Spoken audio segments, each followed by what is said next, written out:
दुख में न कोई तेरा। सुख में सभी है साथी, दुख में न कोई तेरा। ये संसार है साहब, जब तक बैंक बैलेंस थोड़ा बढ़िया चलता है तब तक तो आपके रिश्तेदार रहेंगे, तो भी आपके रिश्तेदार हैं। और जिस दिन समय का चक्र उल्टा घुमा के महाराज रिश्तेदार ही कहता है, हम नहीं जानते उनको। सुख में सभी है साथी, दुख में न कोई तेरा। सुख में सभी है साथी, दुख में न कोई तेरा। तेरा ही मोह तुझको, इम्पोर्टेंट बात, तेरा ही मोह तुझको अब तक रुला रहा है। तेरा ही मोह तुझको अब तक रुला रहा है।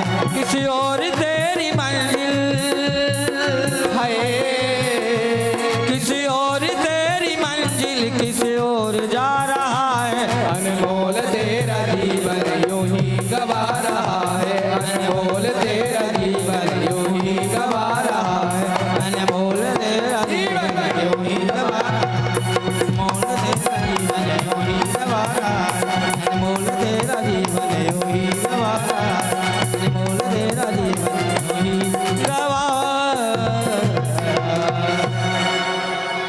रहा है। ताली बिल्कुल भी मत बजाना, और जोर से तो बिल्कुल मत बजाना, हाथ ऐसे करके रख लेना, बिल्कुल ताली मत बजाना। पीछे वाले तो बिल्कुल मत बजाना, कसम खा के आई हैं सब। क्या बोलना पड़ेगा? राधे हे मौन व्रत धारियो, अपना मौन व्रत तोड़ो अपने मुख से।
कष्ट हरो, ज्ञान दो भगवन, भाव में फंसी नाव मेरी, तार दो भगवन। करुणा करो कष्ट हरो, ज्ञान दो भगवन, भाव में फंसी नाव मेरी, तार दो भगवन। करुणा करो कष्ट हरो, ज्ञान दो भगवन, भाव में फंसी नाव मेरी, तार दो भगवन। करुणा करो कष्ट हरो, ज्ञान दो भगवन, भाव में फंसी नाव मेरी, तार दो भगवन। दर्द की दवा तुम्हारे पास है, दर्द की दवा तुम्हारे पास है, दर्द की दवा तुम्हारे पास है, दर्द की दवा तुम्हारे पास है। जिंदगी दया की है भीख मांगती, मन में बसा कर तेरी मूर्ति, उतारूं मैं गिरधर तेरी आरती। मन में बसा कर तेरे मूर्ति, उतारूं मैं गिरधर तेरी आरती।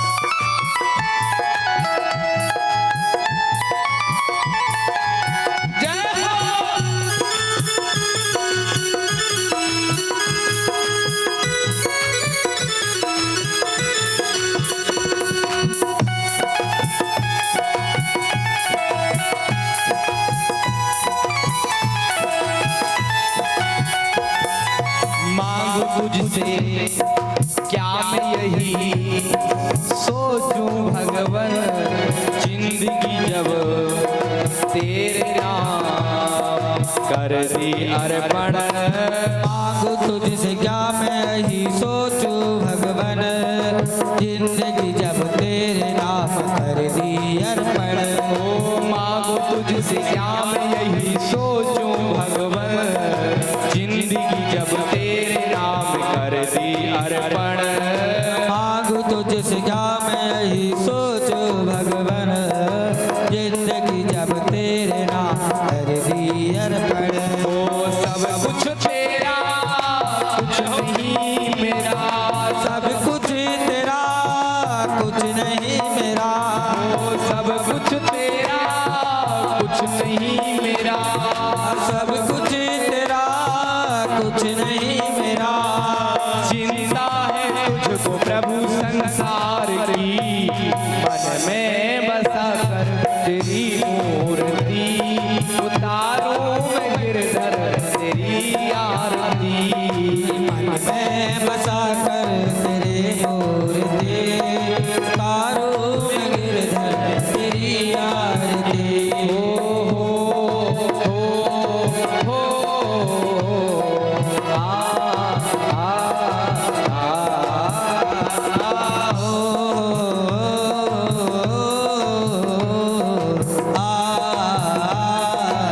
हरि बोल।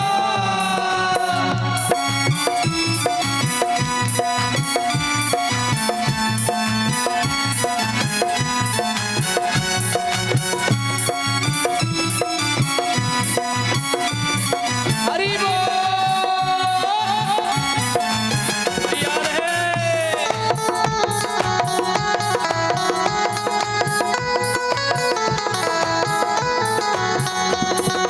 वेद तेरी महिमा गाएं, संत करें नाम, नारद गुणगान करे, छेड़ बीड़ा तान। वेद तेरी महिमा गाए संत करे ध्यान, नारद गुणगान करे तेरे वीरता।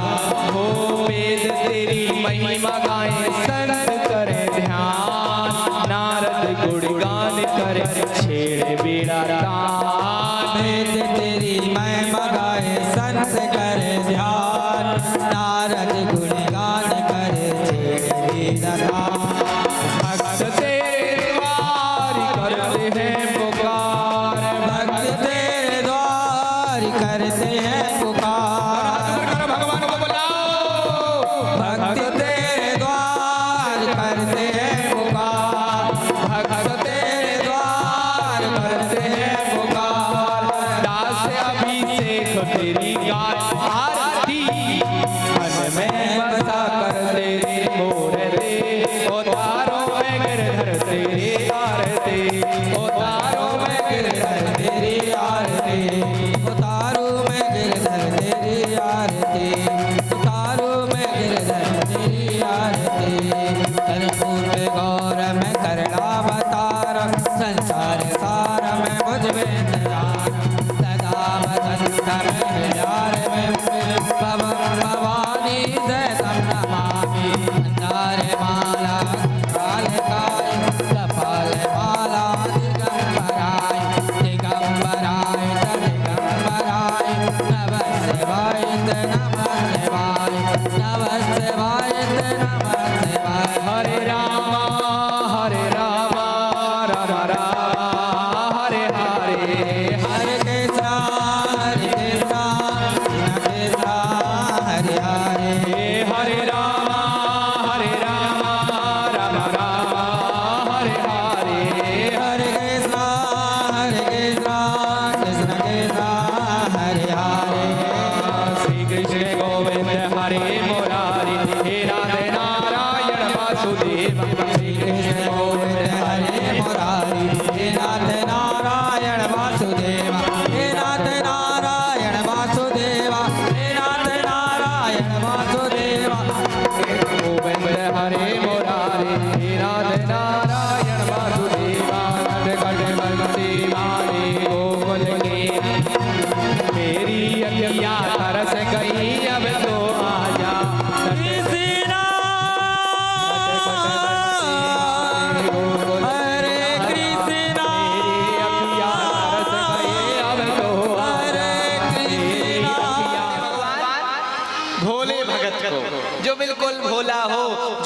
हृदय में छल कपट, क्या कहते हैं, निर्मल जन मन सोमुई पावा। भगवान कहते हैं मुझे केवल निर्मल मन दे दो। अरे मुझे तुम और क्या दोगे भैया? धन दोगे? लक्ष्मी जी तो पैर दबा रही हैं हमारे, तुम हमें धन क्या चढ़ाओगे? तो क्या दोगे? अन्न दोगे, धन दोगे, वस्त्र दोगे, आभूषण दोगे, क्या दोगे प्रभु को? सब कुछ ही तो हमें प्रभु ने दिया है।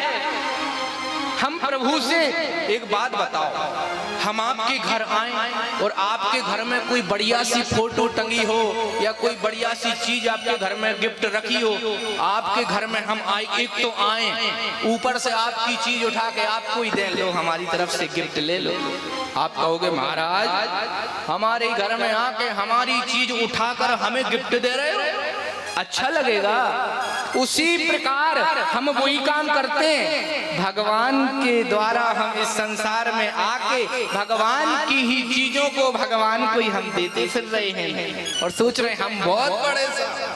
चलो भगवान को तो केवल और केवल एक अपना मन दे दो।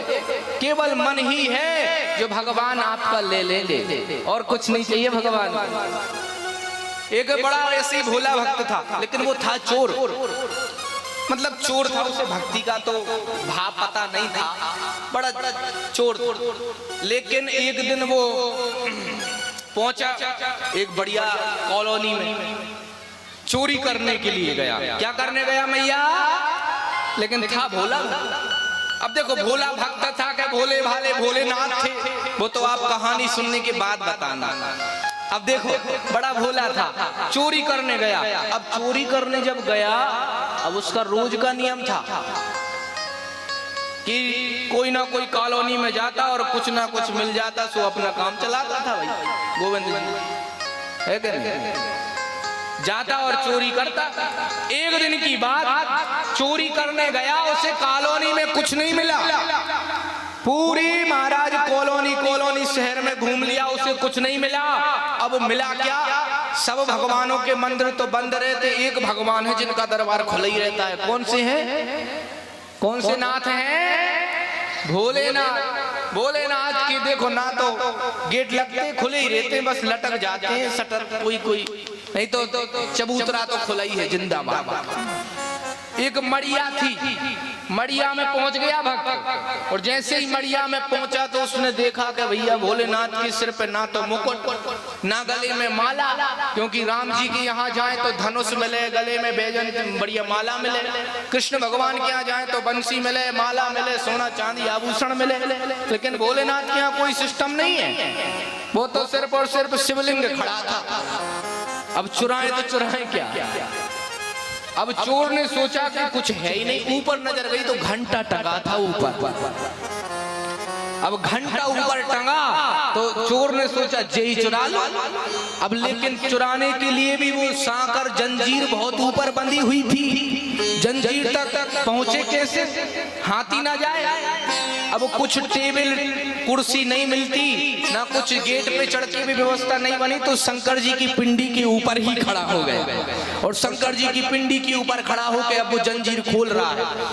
अब शंकर जी मन ही मन विचार कर रहे हैं कि कोई आता है दूध चढ़ाता, कोई बेलपत्री चढ़ाता, भांग धतूरा चढ़ाता, मिठाई बर्फी चढ़ाता, ये तो पूरों को पूरा ही चढ़ जाओ।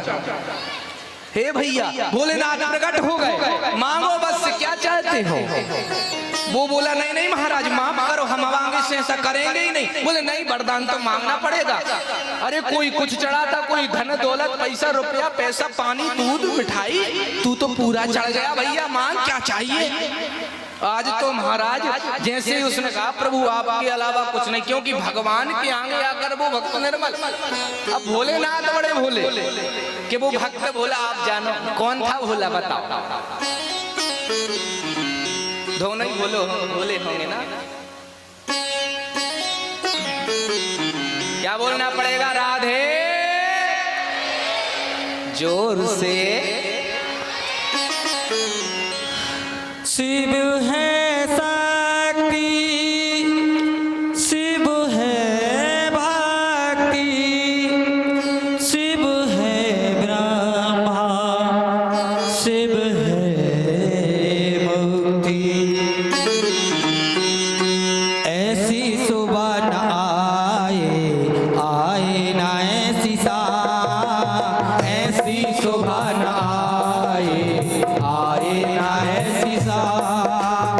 जिस दिन जुबां पे मेरी, जिस दिन जुबां पे मेरी आए नसीब का नाम, ऐसी सुबह न आए, आए ना ऐसी शाम।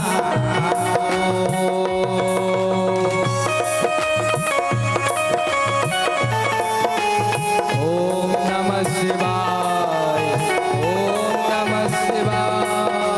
ओम नमः शिवाय, हरि ओम नमः शिवाय, ओम नमः शिवाय, हरि ओम नमः शिवाय। ऐसी सुबह न आए, आए ना ऐसी शाम।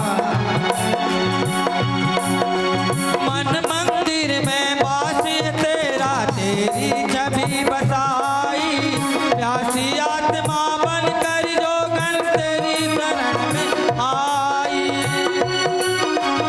हरि मन मंदिर में वास तेरा, तेरी छवि बसाई, प्यासी आत्मा बनकर जो गण तेरी शरण में आई। तेरे ही चरणों में पाया, तेरे ही चरणों में पाया मैंने ये विश्राम। ऐसी सुबह न आए, आए ना ऐसी शाम। ऐसी सुबह आए, आए ना ऐसी शाम। हरि बोल।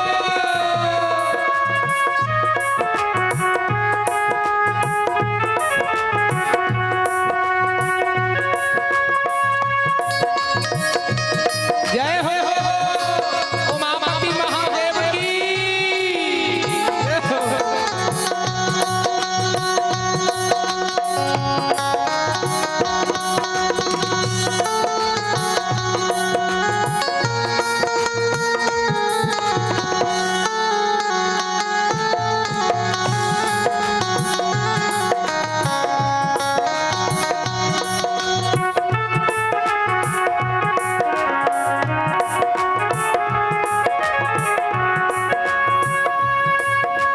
तेरी खोज में ना जाने कितने युग मेरे बीते, अंतिम काम क्रोध मत हारे, हे भोले तुम जीते। तेरी खोज में ना जाने कितने युग मेरे बीते, अंतिम काम क्रोध मत हारे, हे भोले तुम जीते। मुक्ति किया तूने प्रभु मुझको, मुक्ति किया तूने प्रभु मुझको, सत सत है प्रणाम। ऐसी सुबह न आए, आए ना ऐसी शाम। जिस दिन जुबां पे मेरी आए नसीब का नाम। ऐसी सुबह आए, आए ना ऐसी।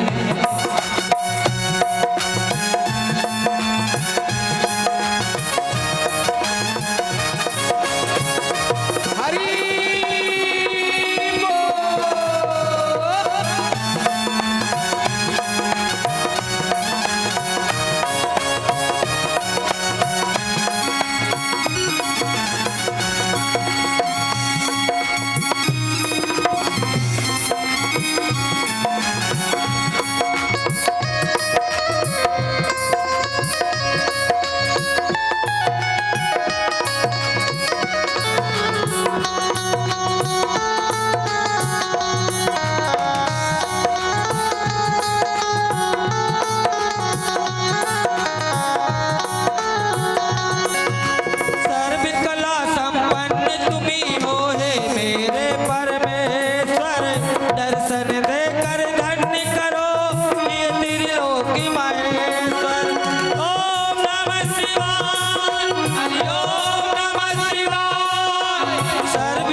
पे कई सौ लोग बैठे हैं, एक बार राधे राधे एक साथ बोल रहे हो तो सबको ही, जितने लोग हैं उतनी हाजिरी एक साथ लग रही है, तो आपका ही प्रॉफिट है सर।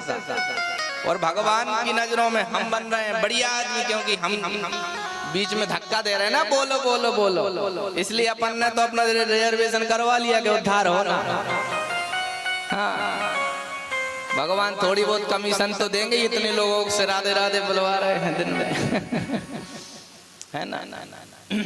तो मेरा कहने का भाव, अपना जीवन का एक भी पल, एक भी श्वास कभी व्यर्थ मत खोना। कार्य करते रहो, खाना बना रहे हैं ना तो भी भगवान का नाम चिंतन करो। हम ये जानते हैं कि आप भजन नहीं कर सकते, आप काम घर के छोड़ करके माला लेके तो बैठ नहीं सकते, महात्मा जी तो बन नहीं सकते, मीराबाई तो बन नहीं सकते कि भैया बन गए और कोई काम धाम नहीं, चलो भैया भजन नहीं करो। घर वाले नकार देंगे, और घर वाले करेंगे तो घर वाली नकार देंगे, भागो बाबा जी बनोगे, लड़ाई हो जाएगी।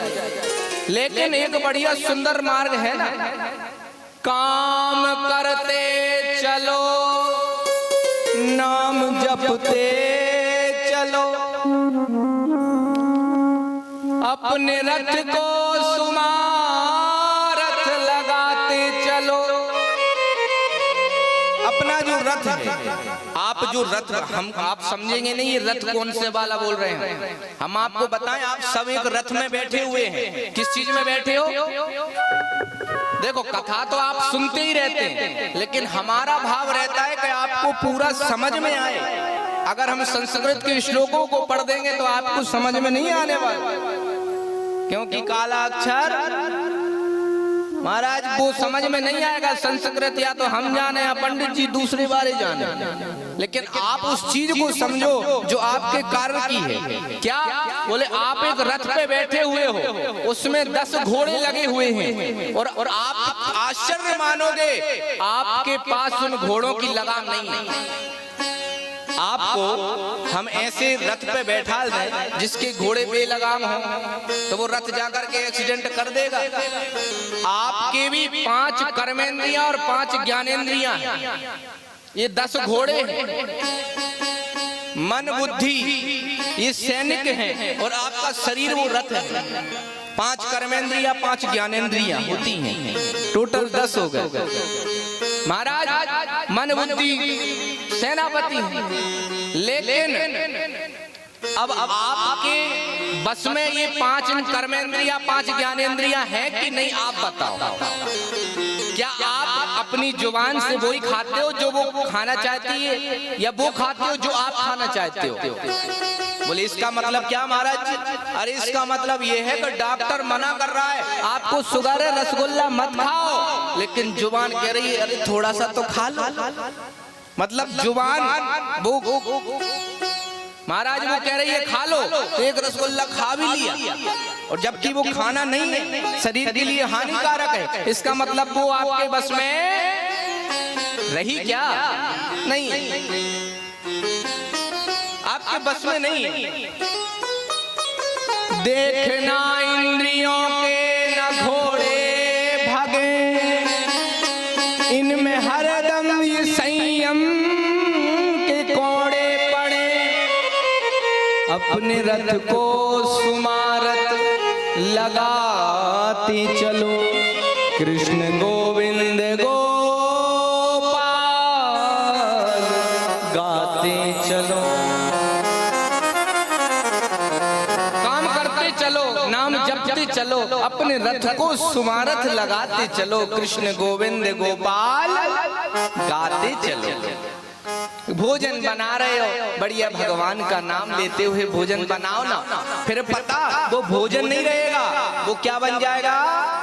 क्या बन जाएगा मैया?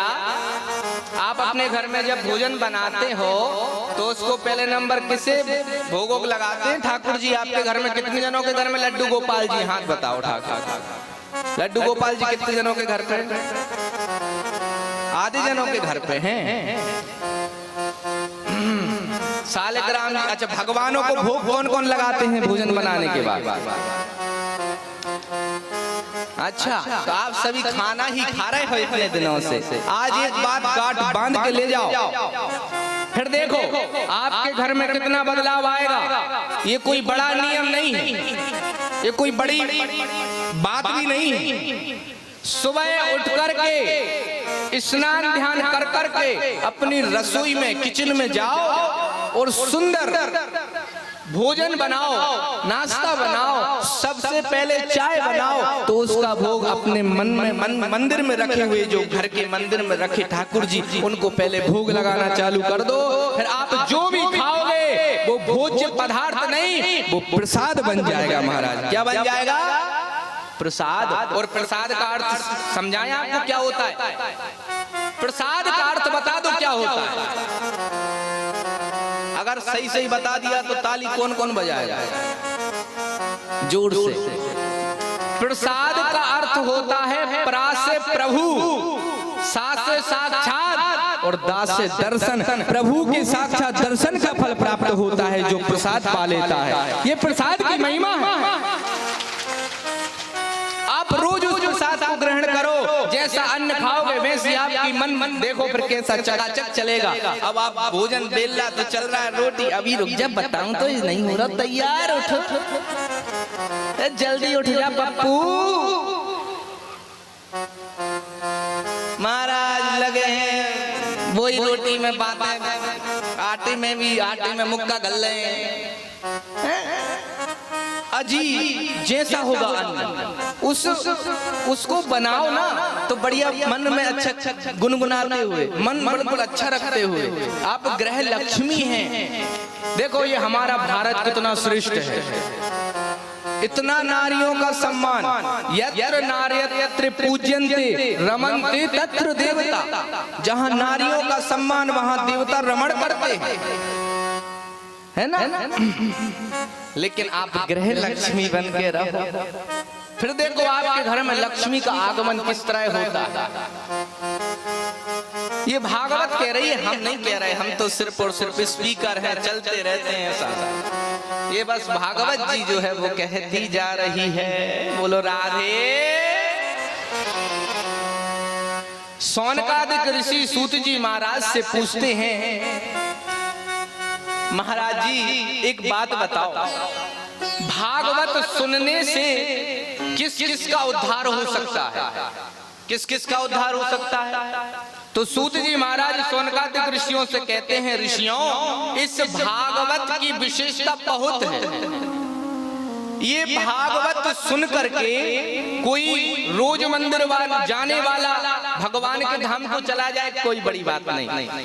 रोज भगवान का पूजा पाठ करने वाला भगवान के धाम चला जाए कोई बड़ी बात नहीं। अरे इस भागवत को तो जिसने जीवन में कभी भी अच्छा काम ना किया हो सिवाय पाप के, जिसने जीवन भर लूट चोरी चकारी अधर्म पर चलता रहा हो और उसकी मृत्यु भी हो गई हो, उसके भी नाम से यदि भागवत करा दी जाए तो भी उसका उद्धार हो जाता है। ऐसी है भागवत की कथा। ये भागवत की कथा है महाराज।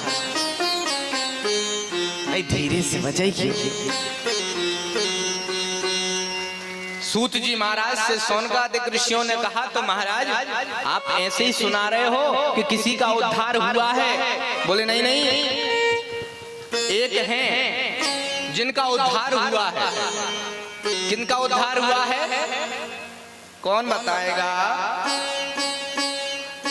यहाँ महाराज सुंदर आत्मदेव जी की कथा आरंभ होती है। नृपस्य चित्तं कृपणास्य विवितम् मनोरथं तु जनमानवानां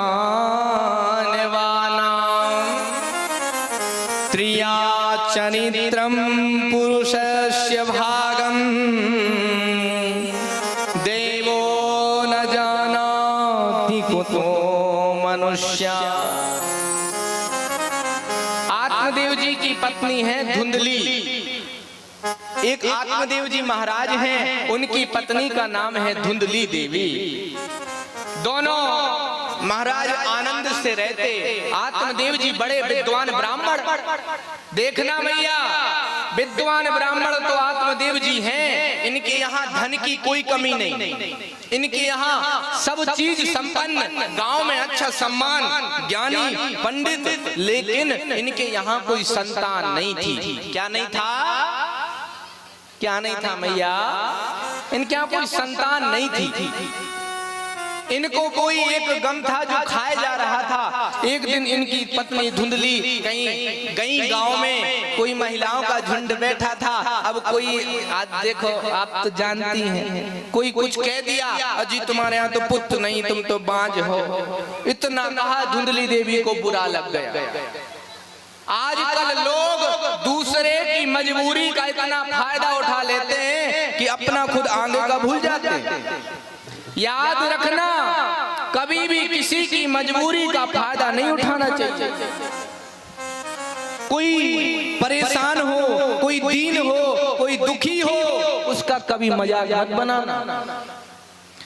भर जाते हैं वो घाव जो बनते हैं बंदूक की गोली से, भर जाते हैं वो घाव जो बनते हैं बंदूक की गोली से, पर नहीं भरते वो घाव जो बनते हैं कड़वी बोली से। कभी भी कड़वा मत बोला करो किसी से। आज धुंधली को ये वचन लग गया। धुंधली गई घर पे, पति आत्मदेव जी से लड़ाई हो गई। आत्मदेव जी ने आज घर से निकले और सोचा कि जंगल में जाऊंगा और आत्महत्या कर लूंगा, मुझे ऐसा जीवन नहीं जीना। मेरे यहाँ पुत्र नहीं, मेरा कितना पद प्रतिष्ठा सम्मान रुतबा, लेकिन आज मुझे सब हीन भावना से देखते हैं, मुझे नहीं जीना। वन में गए और एक बड़े पत्थर के ऊपर बैठ गए, इसी से सिर मारूंगा, मर जाऊंगा। बैठे हुए थे, रो रहे थे, लेकिन वहां से एक संत निकले।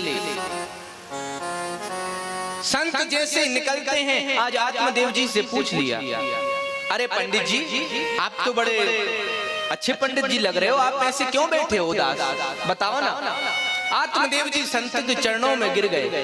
हे महात्मा, आप अच्छे मिल गए, मैं अपने जीवन से बड़ा दुखी हूँ, मेरे यहाँ कोई कमी नहीं है, सिर्फ मेरे यहाँ कोई संतान नहीं है, आप मेरा हाथ देख के बताओ ना महात्मा, आप तो बड़े ज्ञानी सिद्ध पुरुष हो, आप बताओ मेरे यहाँ संतान कब होगी। संत ने आत्मदेव जी का हाथ देखा, कहा, अरे आत्मदेव, तुम तो इस जन्म की बात करते हो, तुम्हारे तो 7 जन्म पुत्र नहीं है। कितने जन्म पुत्र नहीं भैया? तुम्हारे तो 7 जन्म पुत्र नहीं, तुम इस जन्म की बात करते हो। महात्मा जी के चरणों को पकड़ लिया आत्मदेव ने, बोले महात्मा जी, मेरा तो इसी जन्म का सोच के क्या हाल हो रहा था, आपने तो मेरी टेंशन 1 2 नहीं 7 गुनी बढ़ा दी। याद रखना महात्मा जी, अगर अब मेरे यहाँ पुत्र नहीं हुआ तो महात्मा जी के चरणों में इतना बड़ा पत्थर उठा कर रख दिया और कहा, अब की बार आपने मुझसे ये कुछ और कह दिया तो मैं इतनी जोर से सिर पत्थर पे पटकूंगा आपके चरणों में, यही मेरा तो महाराज गोविंदाय नमो हो नमा हो जाएगा और ब्राह्मण की हत्या आपको लगेगी महात्मा जी। अब तो महात्मा जी घबरा गए। महात्मा जी बोले, ओहो, मैं तो अच्छा भला जा रहा था, मैंने सोचा पूछ लूं पंडित जी क्यों परेशान हैं। पंडित जी तो उल्टे ही गले पड़ गए। भैया अब क्या करें? आत्मदेव जी बोले, मैं कुछ नहीं जानता महाराज, मैं तो अब की बार इतनी जोर से आपके चरणों में ये पत्थर पे अपना सिर पटकूंगा कि मैं तो यहीं आपके चरणों में ही अपने प्राण त्याग दूंगा। आज आत्मदेव जी कहते हैं, आत्मदेव जी की रुदन पुकार सुनकर के आज संत महात्मा का हृदय द्रवित हो गया। संत बड़े कोमल होते हैं, संत बड़े सरल होते हैं, संत बड़े हितैषी होते हैं, संत का स्वभाव बड़ा सरल होता है। आज संत ने अपनी झोली में हाथ डाला और झोली में से एक फल उठाया और आत्मदेव से कहा, ए सुनो, जाओ जाकर के अपनी पत्नी को ये फल खिला देना, कह देना झूठ ना बोले, सत्य बोले, ब्रह्मचर्य का पालन करे, पवित्रता से रहे, संयम से नियम से रहे, जाओ सुंदर पुत्र का जन्म होगा। अब तो आत्मदेव जी प्रसन्न हो गए। समझते हैं आत्मदेव जी इतने ज्ञानी तो थे ही कि संत का मान कभी टल नहीं सकता। जो संत ने कह दिया उसको प्रभु को भी बदलना पड़ेगा।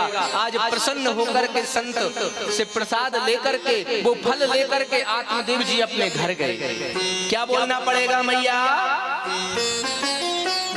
कुछ नहीं बोलना पड़ेगा। अरे बोल दो राधे। हाँ नींद आ गई महाराज, जोर से बोलो ना राधे जी। इसीलिए तो बुला रहे, बुलवाते हैं हम बार बार कि बगल वाली सो ना पाए। भाई हम जब जग रहे हैं तो जगाते भी रहेंगे। हाँ जी, जानते नहीं हो हम वृंदावन वासी हैं। अगर हम जागेंगे रात में तो जगाएंगे भी रात में। नहीं तुम बैठे बैठे सोत रहो, हम बोलत रहे कथा। ना जी, क्या बोलना पड़ेगा राधे?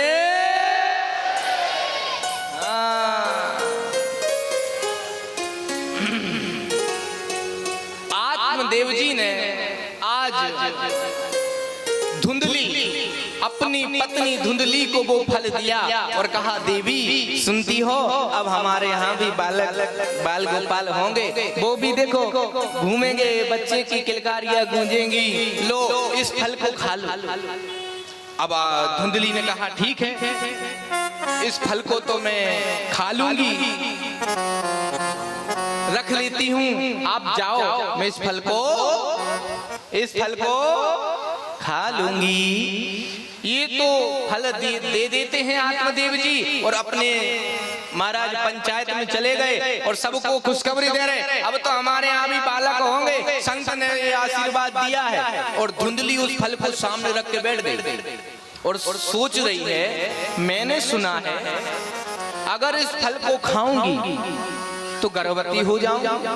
और सुखदेव जी जो थे वो 12 वर्ष अपनी माँ के गर्भ में रहे और कहीं मेरा बालक 1-2 वर्ष भी रह गया तो मेरा तो मरना हो जाएगा। मान लो गांव में आग लग गई तो सब तो भाग के चले जाएंगे, मैं ही रह जाऊंगी। नहीं मैं नहीं खाऊंगी इस फल। और फिर सोचती है, अरे कोई बाबा जी के फल खाने से भी कोई पुत्र होता है। आज अनेक बातें सोच रही थी, इतने में धुंधली की एक बहन थी वो आ गई। अब वो यही चाहती थी कि इसके यहाँ पुत्र ना हो, क्योंकि इनके यहाँ पुत्र नहीं था, प्रॉपर्टी अच्छी थी और उनके यहाँ पुत्र थे तो कुछ नहीं था। हाँ जी, वो यही चाहती थी कि इनके यहाँ पुत्र ना हो तो हमारा पुत्र एक दे देंगे इनको, जी सब अपना ही माल हो जाए। जमीन जायदाद, ट्रैक्टर, ट्राली, जीप, बुलेरो। हाँ बोलो राधे। उसने कहा अरे बहन क्या कर रही हो? धुंधली बोरी, अरे तुम अच्छी आ गई, हम तो बड़ी चिंता में थी। ये तुम्हारे आज जीजा जी आत्मदेव जी एक पता नहीं कौन संत से फल लेके आ गए, कहते हैं इस फल को खा लो गर्भवती हो जाओगी। बताओ तुम बहन, कोई फल खाने से भी गर्भवती होते? वो बोली बिल्कुल नहीं होते, ये सब बाबा बेकार चीज है। और अगर तुम इतना ही विश्वास करती हो बाबा पे तो तुम्हारी गाय है, उसके यहाँ भी तो कोई बछड़ा नहीं कई दिनों से, जाओ वो फल उसको खिला दो। और तुम देखो चिंता मत करो, तुम्हारे यहाँ कोई बालक नहीं है, अब की बार जो मेरा बालक होगा मैं चुपचाप तुम्हें दे दूंगी। और रही बात मेरे पतिदेव की, सो कुछ पैसा दे देना, सो उनका मुंह बंद हो जाएगा। वो बोली ये तो बहन तुमने बहुत बढ़िया बात कही। हाँ, और रही बात तुम नाटक करती रहना कि हम तो गर्भवती हैं। और वो फल जाकर के गाय को खिला दिया और यहाँ पे सबसे कह दिया हाँ जी महाराज हम तो गर्भवती हो गई, हमने तो फल खा लिया। कुछ दिन बाद उसकी बहन के यहाँ पुत्र हुआ। पुत्र जब हुआ तो उसने रात में लाकर धुंधली को दे दिया। धुंधली ने बता दिया आत्मदेव जी को, देखो जी बधाई हो, पुत्र हुआ है। और सुनो, मैंने कष्ट 9 महीने भोगे, मैं ही अपने पुत्र का नाम रखूंगी। बोले अच्छा ठीक है रख लो आप। बोले हमारा नाम धुंधली, तो हमारे पुत्र का नाम है जी कौन से कारी? धुंधकारी होगा। अब तो महाराज जैसी धुंधकारी नाम रखा गया है, और यहाँ पर जो गाय को फल खिलाया था ना, उस फल के प्रभाव से संत का वचन कभी खाली नहीं जाता। उस फल के प्रभाव से गाय ने भी एक पुत्र को जन्म दिया। ये आश्चर्य की बात थी उस समय कि गाय ने एक पुत्र को जन्म दिया और उस पुत्र के कान सिर्फ गाय के जैसे थे और पूरा मानव शरीर था और उनके कान गाय के जैसे थे, इसलिए उनका नाम गोकर्ण रखा गया। बोलो गोकर्ण जी महाराज की जय जय श्री राधे। गोकर्ण जी नाम रख दिया गया। आज महाराज ध्यान दीजिएगा, याद रखना गोकर्ण और धुंधकारी अब दोनों भाई हो गए, लेकिन गोकर्ण जी बड़े हुए ना जब थोड़े, मैया बातचीत ना करो मैया। गोकर्णो पंडितो ज्ञानी धुंधकारी महाखला। गोकर्ण जी थोड़े बड़े हुए, उनकी रुचि भागवत कथा सुनने में, भगवान की पूजा करने में, संतों की सेवा करने में। लेकिन जो धुंधकारी है, बच्चे खेल रहे हो तो उनका खिलौना तोड़ दे, कोई बच्चे खड़े हो कुएं पे उनको धक्का दे दे। जितने बड़े होते जा रहे हैं, एक तो महाराज विख्यात हो रहे हैं गोकर्ण जी महाराज, और एक हो रहा है कुख्यात। ख्याति दोनों ने ही प्राप्त की है ना, ख्याति दोनों ने प्राप्त की, लेकिन एक विख्यात हो रहा है और एक कुख्यात। डाकू, जिधर से धुंधकारी जी निकल जाए दुकानें बंद, जुआ खेलना चालू कर दिया, लूटपाट चोरी चालू कर दी। एक दिन धुंधकारी ने अपनी माँ धुंधली को ही मारना चालू किया। ला पैसे दो, किधर रखे तुमने? देखो पुत्र माँ को कब मार रहा है। देखो आज स्थिति ये है। क्यों भाई? संस्कार मुख्य होते हैं। आज हमारे बच्चे छोटे छोटे हैं, बच्चों के हाथ में संस्कार की जगह हमने इतना बड़े मोबाइल दिला दिए। बच्चों मोबाइल छोटा सा है, मम्मी कहती भी हम कहीं कहीं जाते, महाराज जी हमारा बच्चा इतना सा पूरा मोबाइल चला लेता है, पूरा मोबाइल चलाता है महाराज, पूरा वीडियो निकाल लेता है, यूट्यूब चला लेता है। अरे साहब, बच्चों के हाथ में मोबाइल दो मत दो, मोटरसाइकिल दो मत दो, कार दो मत दो, कम से कम उनको संस्कार दे दो। संस्कार दे दिया तो वो अपने आप सब कर देंगे। संस्कार नहीं दिए तो जो आज दे रहे हो वो तो गया ही गया और आने वाला समय भी गया। अगर आपका पुत्र कुपात्र है तो आप उसको कितनी भी प्रॉपर्टी, कितनी भी संपत्ति, कितनी भी धन दौलत दे के चले जाना, वो सब कुछ लुटा देगा। और आपका पुत्र यदि सुपात्र है, सुपुत्र है, तो कुछ भी ना दे के जाओगे ना तो भी वो सब कुछ बना देगा। ये महाराज विशेषता होती है। आप ताली जरूर मत बजाना।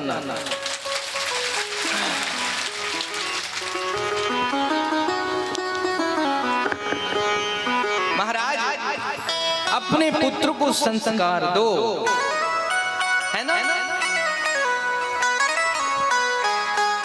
अब संस्कार भी कैसे आए? अब नाम ही ऊटपटांग रखते हो आप। नाम बच्चों के अच्छे रखा करो, क्योंकि यथा नामो तथा गुणा। जैसे नाम होते हैं वैसे ही नाम के आधार पर आचरण बनते जाते हैं। लेकिन अब आजकल उल्टा भी हो रहा है, ऐसा भी कुछ नहीं है कंफर्म। सुखी राम बड़े दुखी हैं, धनी राम बड़े निर्धन हैं। ऐसा भी हो रहा है। बोलो राधे। लेकिन महाराज भगवान के हाथों में ही अपनी नैया छोड़ दो। आज धुंधली को धुंधकारी मारते हैं, पीटते हैं। अब तो धुंधली ने सोचा जो धन था ये सारा तो चुरा कर ले गया, अब मैं दूं क्या? कुछ बचा भी नहीं घर पे, कुछ नहीं बचा, क्या दूं? फिर मारता है।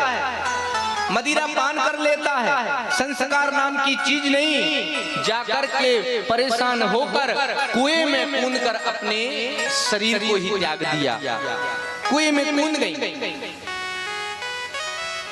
आज जो धुंधकारी के जो पिता महाराज आत्मदेव थे, इनके यहाँ जब पुत्र नहीं था तब ये मरने को जा रहे थे, और आज पुत्र है इसलिए मरने को जा रहे हैं। बोले ऐसे पुत्र से तो मेरा पुत्र ना होता तो बढ़िया। आज अब पुत्र देखो, पहले नहीं था तो भी मरने जा रहे थे, संत ने दिया फल फल फल जैसे जैसे महाराज पुत्र प्राप्त हुआ, अब आज पुत्र है तो मरने जा रहे हैं। कहीं महाराज गत नहीं है, आज फिर आत्महत्या करने के लिए वन की ओर जाने लगे। ऐसा पुत्र मेरे तो सारे सम्मान सब पद प्रतिष्ठा धूमिल कर देगा, कैसे संस्कार हैं इसके अंदर। आज जैसे ही जाने लगे ना तो क्या देखा, आज जो गोकर्ण जी महाराज हैं, जो गाय के पुत्र हैं, लेकिन गोकर्ण जी भी आत्मदेव जी से पिताजी बोलते थे। आज गोकर्ण जी कहते हैं पिताजी देहे स्तिमां सुरुधिरै धीमती त्यजत्वं जाया सुतादिषु सदा ममता विमुञ्च पश्चान्शं जगदिदं क्षणभंग निष्ठा वैराग्य राग रसिका भुवि मुक्ति निष्ठा। पिताजी ये आप शरीर के रिश्तों को मानते हो? अरे आप तो कितने ज्ञानी हो, आप तो कितने पढ़े लिखे हो पिताश्री, ये आपका पुत्र थोड़ी है, और आप कई बार इसके पुत्र बन चुके होंगे। ये शरीर है, देहेस्तिमां शिरोधिरै धीमतीं त्यजत्यम। ये जो रिश्ते नाते हैं ना पिताजी, ये सारे शरीर के हैं। आज ये शरीर खत्म हो जाए ना, अब हमारा नाम अभिषेक है, ये शरीर का नाम अभिषेक है। हम मर जाएं तो हमारी आत्मा कहीं और चली जाएगी। अब शरीर तो यही है, लेकिन हमारी आत्मा कोई और शरीर ले लेगी, उसका कोई और नाम होगा। जैसे हम रोज कपड़े बदलते हैं ना, वैसे ही हमारी आत्मा, ये हमारी आत्मा शरीर बदलती है। एक अवधि के बाद हम कपड़े बदलते हैं। कोई नहीं जाता इस जहां से चल के, सब यहीं मिलते हैं कपड़े बदल बदल के। जो जा रहे हैं ना वो कहीं नहीं जा रहे, वो यहीं आ रहे हैं, बस शरीर बदल गया। शरीर मीन्स कपड़े बदल गए, और हमारा संबंध सिर्फ और सिर्फ इस शरीर से है। एक कोई व्यक्ति गुजर गए थे, अर्थी रखी हुई थी, अर्थी रखी हुई थी, सब रो रहे थे, हाँ चले गए रे, छोड़ के मर गए रे, क्या करें। एक संत महात्मा निकल के जा रहे थे, हाँ जी क्या हुआ बताइए। बोले ये चले गए छोड़ करके। संत महात्मा बोले कौन चला गया छोड़ के? ये 6 फुट का इंसान सामने तो पड़ा है, गया कौन है? अरे बोले ये चले गए, अभी अभी तो सही थे, इलाज चल रहा था। अरे बोले भैया कौन चले गए? ये 6 फुट का इंसान, दाढ़ी मूछ टोपी सब पड़ा तो है सामने।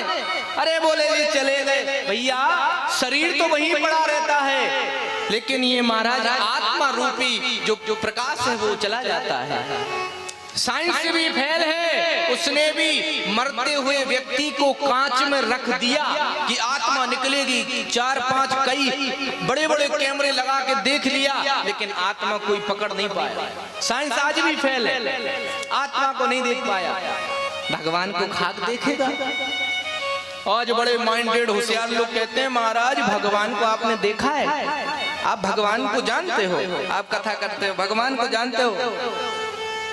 बड़े होशियार लोग हैं, बस आप दुनिया में हर प्रकार के लोग मिलते हैं। अरे भैया हमने कहा हवा को देखा है तुमने?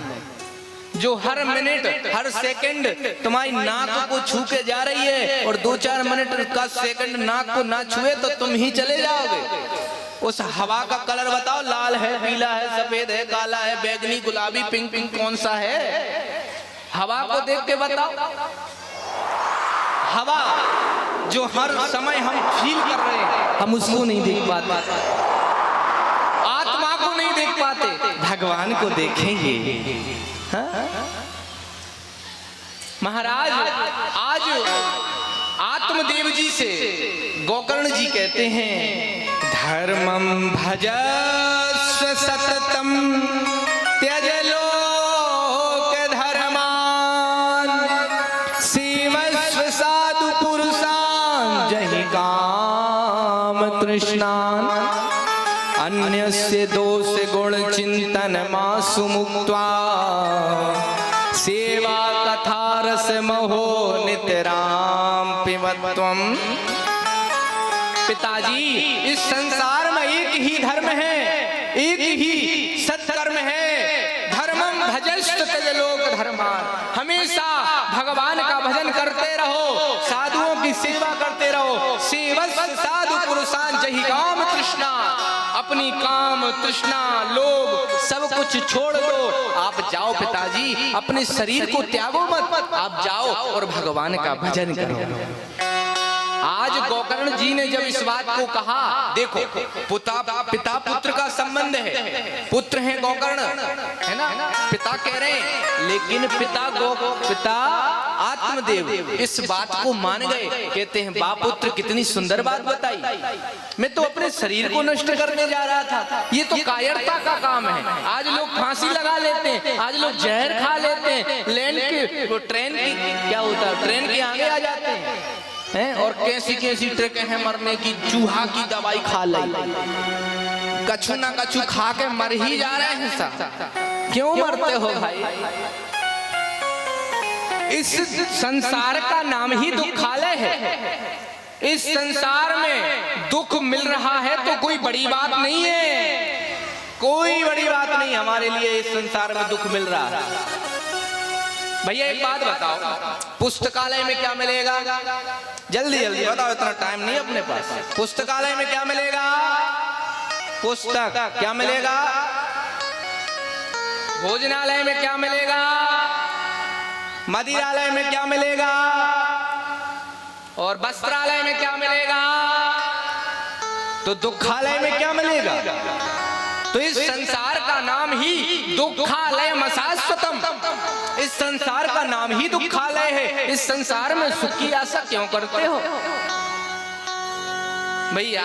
आप समोसे की दुकान पे पुस्तक मांग रहे हो या फिर पुस्तक की दुकान पे समोसा, दोनों ही जगह दोनों चीज पॉसिबल नहीं है। इस संसार का नाम दुखालय है, इस संसार में जीना है तो महाराज दुख सहना पड़ेगा। हर कदम एक नई जंग है, जिंदगी हर कदम एक नई जंग है। आज महाराज आत्मदेव जी चल पड़े और भजन के लिए चले गए, लेकिन अब घर पे कौन कौन बचा?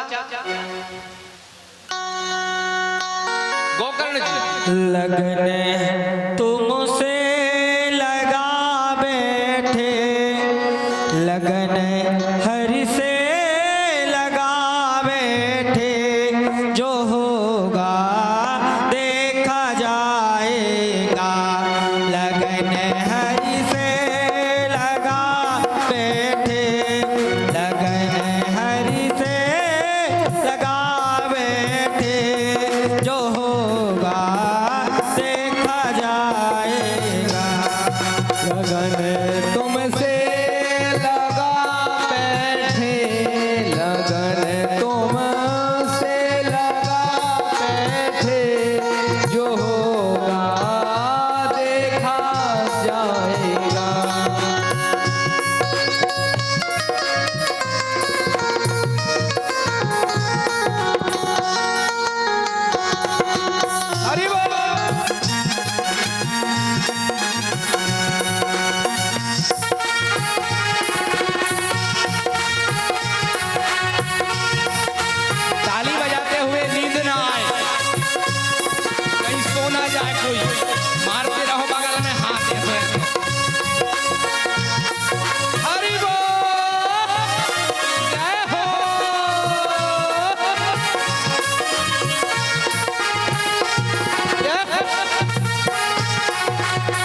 लगन तुमसे लगा बैठे, जो होगा देखा जाएगा,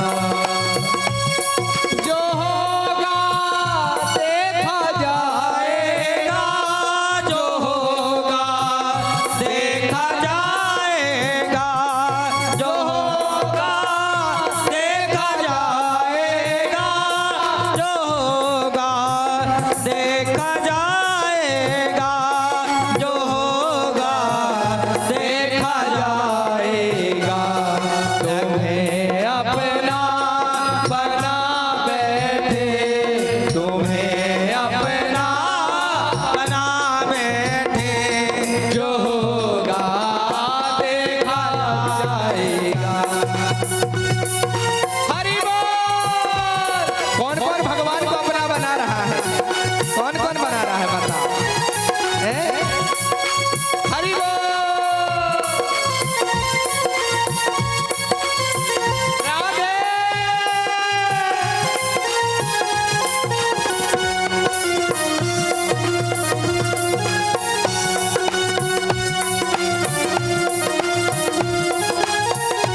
हरि बोल।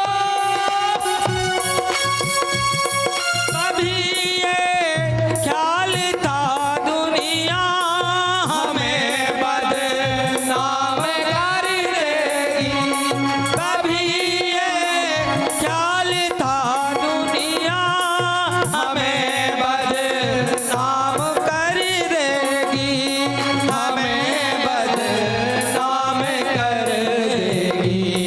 शर्म अब बेच खा बैठे, शर्म अब बेच खा बैठे, जो होगा देखा जाएगा।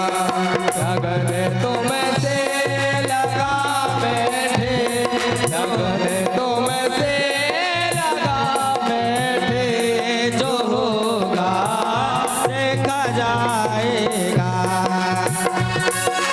हरि बोल।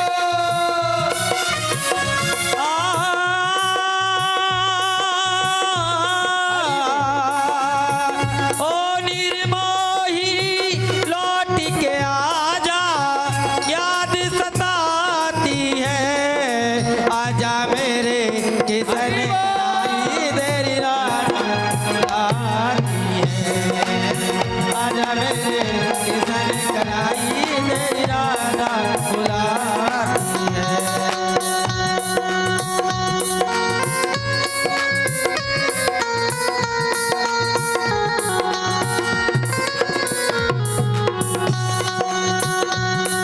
दीवाने लगन तुमसे लगा बैठे, लगन तुमसे लगा बैठे, जो होगा देखा जाएगा। लगन तुमसे लगा बैठे, लगन तुमसे लगा बैठे, जो होगा देखा जाएगा, जो होगा देखा जाएगा। तुम्हें अपना बना बैठे, जो होगा देखा। क्या बोलना पड़ेगा भैया? हैं? हाँ जी। कौन जी? बोलो जी। क्या बोलना पड़ेगा?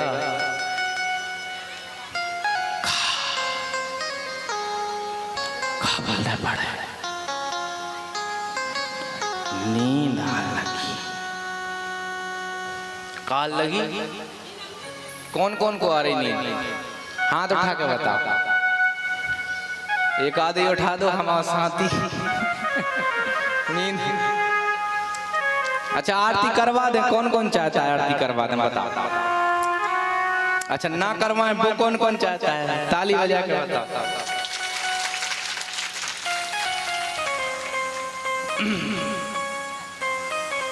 पता ही नहीं, इतनी मध्य ताली बजती है धीरे धीरे के कुछ डिसीजन ही नहीं हो पा रहा। स्लो स्लो जोर से बजा के ही बता दो। बोलो राधे। हाँ भी हैं ठाकुर साहब हैं अभी अभी होश में ही है, नींद में नहीं है। महाराज आत्मदेव जी जब भजन को चले गए, अब घर पे कौन बचा? देखो धुंधकारी की मां तो कुएं में गिर के अपने प्राण त्याग दिए, आत्मदेव जी चले गए कहाँ? भजन करने को। अब घर में कौन कौन बचा मैया? अब घर में दो लोग बचे, कौन कौन? धुंधकारी और गोकर्ण जी। अच्छा कथा समझ में आ रही है कि हम वैसे ही लगे टेप रिकॉर्डर चल रहा है महाराज।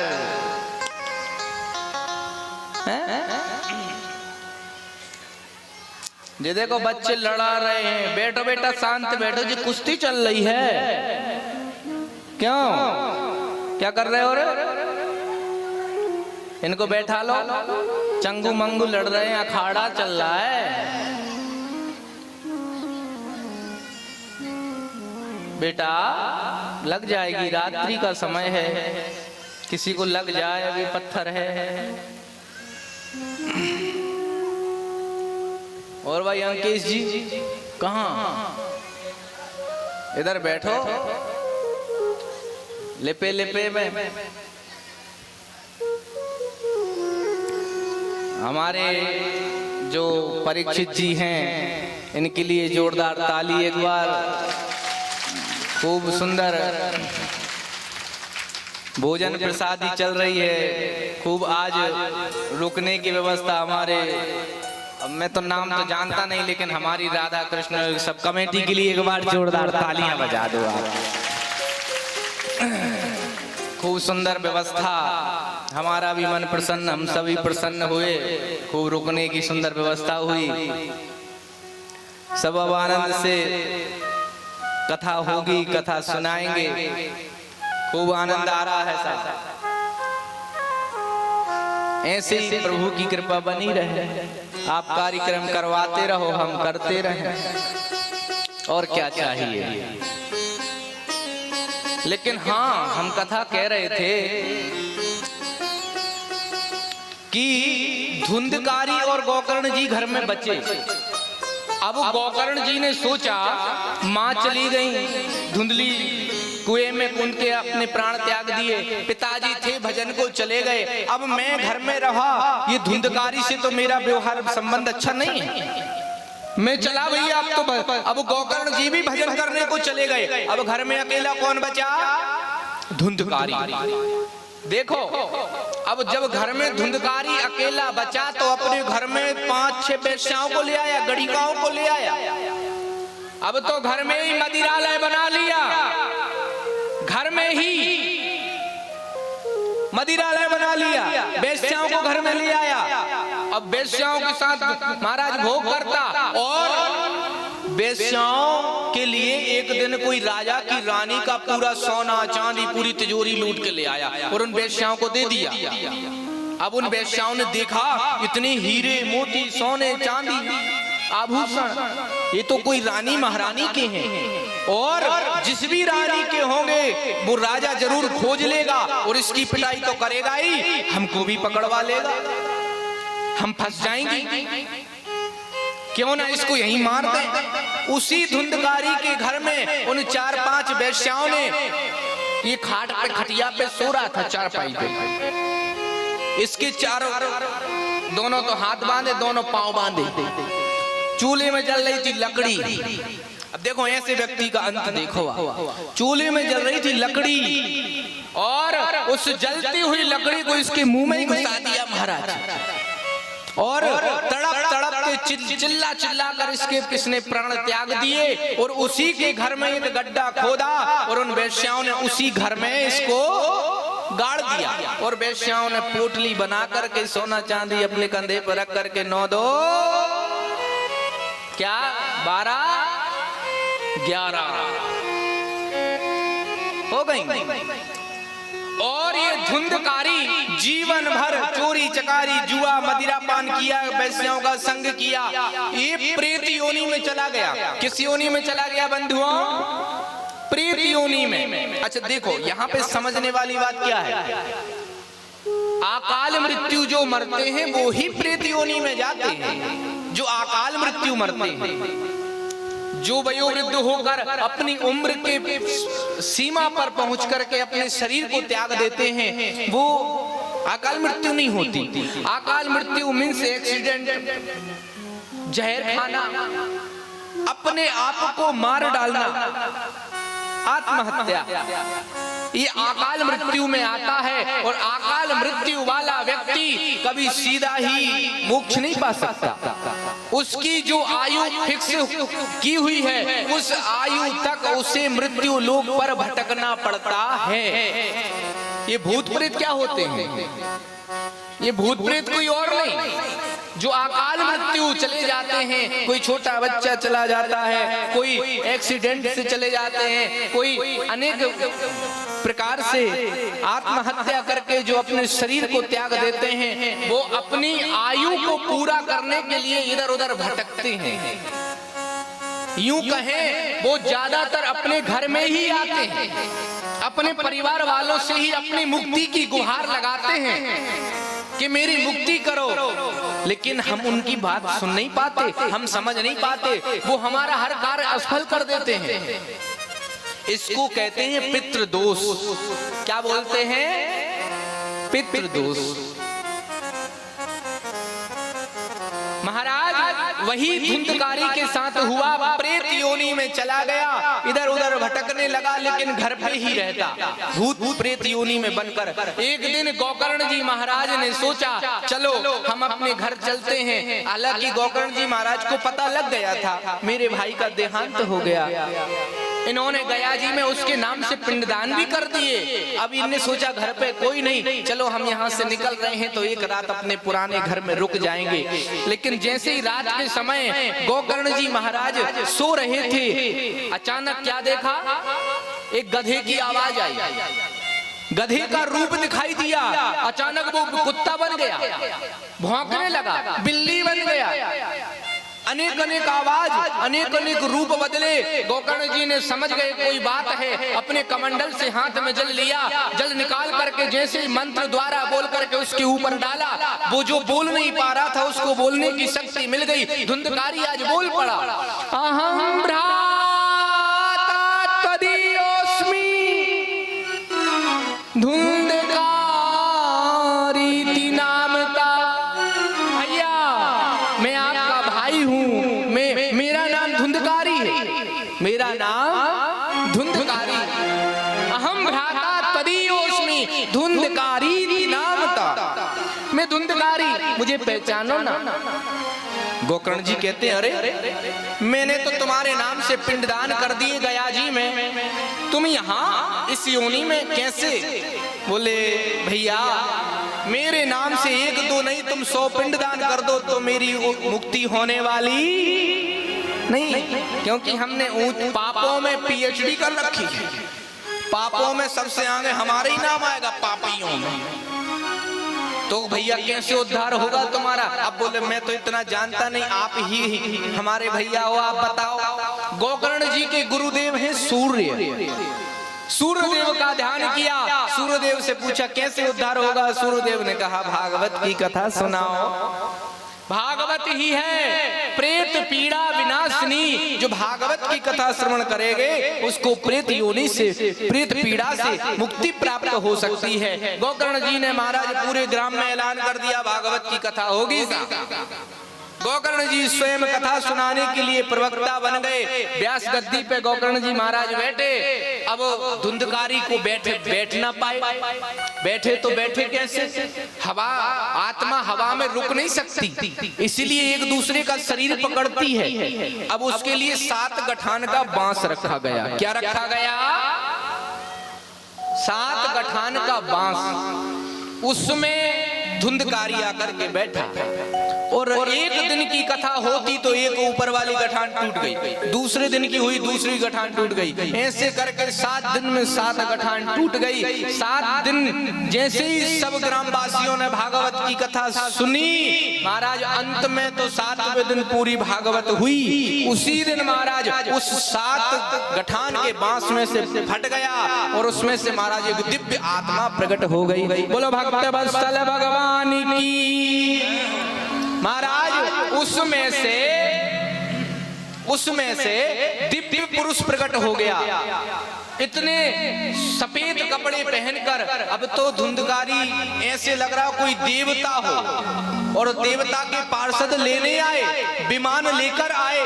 गोकर्ण जी ने कहा भैया तुम कौन? बोले मैं आपका भाई ही तो हूँ, आपने मुझे कथा सुनाई, आपकी ये कथा श्रवण करके मैं धन्य हो गया, बड़ा आभार। और देखो भैया मुझे विमान लेने आया है स्वर्ग लोक से। गोकर्ण जी ने पूछा भैया कथा तो पूरे गांव ने सुनी, विमान तुम्हारे लिए अकेला आया, ये भेदभाव क्यों? पूरे गांव ने कथा सुनी, तुम्हारे अकेले लिए विमान आ गया, ये तो भेदभाव है भैया। पार्षद बताओ। पार्षद बोले देखो महाराज ये भागवत की कथा है, यहाँ जो जिस भावना से भागवत की कथा सुनेगा उसे वही चीज प्राप्त होगी। कोई हमारे यहाँ पुत्र हो जाए, कोई हमारी दुकान अच्छी चले, कोई हमारे यहाँ शांति बना रहे, कोई अनेक अनेक प्रकार की मनोकामनाएं हैं। सबकी मनोकामनाएं अलग अलग थी, लेकिन जो धुंधकारी था उसकी केवल और केवल एक मनोकामना थी, मुझे मोक्ष प्राप्त चाहिए, मोक्ष चाहिए। इसलिए इसे मोक्ष मिल गया, विमान आ गया। बोलो भक्त वत्सल भगवान की जय। जोर से बोलना पड़ेगा राधे राधे। महाराज विमान में बैठ करके चले गए। एक जगह हम कथा सुना रहे थे, सेठानी जी थी एक, नोएडा में कथा चल रही थी, तो बोली महाराज बहुत कथा सुन ली है, होती रहती है कथा, लेकिन एक बात बताएं महाराज जी विमान कैसे आता है? जी विमान की जो कथा आती है, जी विमान कैसे आता है? हमने तो बहुत कथा सुनी, आज तक विमान नहीं आया। मैंने कहा अच्छा सच्ची बताओ, दिल पे हाथ रख के कहीं विमान आ जाए, सोचो यही विमान आ जाए और विमान से 2-4 हाथ वाले उतरे, हम आपकी भक्ति से प्रसन्न हुए, चलो उठो विमान में बैठो और चलो, तो कौन कौन जाएगा? क्यों? आप कहोगे तो भैंस गैया सब खड़ी है और तो और रोटी बनाना है,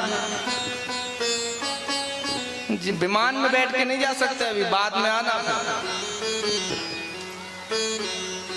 हमने कहा भैया विमान का मतलब तो समझ लो, विमान का मतलब क्या है? जैसे अभिमान, जिसके आगे से महाराज अभी हट जाए वो विमान हो जाता है। जो अपने देखो हनुमान कहते हैं, जो अपने मान का हनन कर दे वो हनुमान। हनुमान जी एक ही बात कहते हैं, श्री राम जी से है पूछ हमारी, बानर को भला पूछता कौन, श्री राम जी से है भला पूछ हमारी। वैसे ही जब हम अपनी पूछ ना करके भगवान की पूछ, अपनी पूछ ना करवाने की इच्छा खत्म हो जाए। आज पूछ का ही तो सब मैटर है, हमें घर में कोई पूछता नहीं है, हमें तो कोई पूछता ही नहीं है, पूछ का ही सबसे महाराज। रावण को भी हनुमान जी की पूछ से ही परेशानी थी, ये पूछ की बड़ी समस्या है। बोलो राधे। इसलिए भगवान से कहो प्रभु हमें संसार सागर में डूब रहे हैं, हमें बचा लो, हमें इस संसार सागर से पार लगा दो। डूबतों को बचा लेने वाले, मेरी नैया है तेरे हवाले। डूबतों को बचाने वाले, मेरी नैया है तेरे हवाले। डूबतों को कौन कौन डूब रहा है? देखो डूबता हुआ व्यक्ति हाथ ऊपर करेगा तभी हाथ पकड़ेंगे। हम संसार सागर में डूब रहे हैं, अगर चाहते हो कि प्रभु आपकी हाथ पकड़ ले तो ताली बजाओ, हाथ ऊपर करोगे तो ही पकड़ में आएंगे। डूबतों को बचा लेने वाले, मेरी नैया है तेरे हवाले। डूबतों को बचा हरि बोल। मेरी नैया है तेरे हवाले।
मुफ्तों को बचा लेने वाले, मेरी नैया है तेरे हवाले।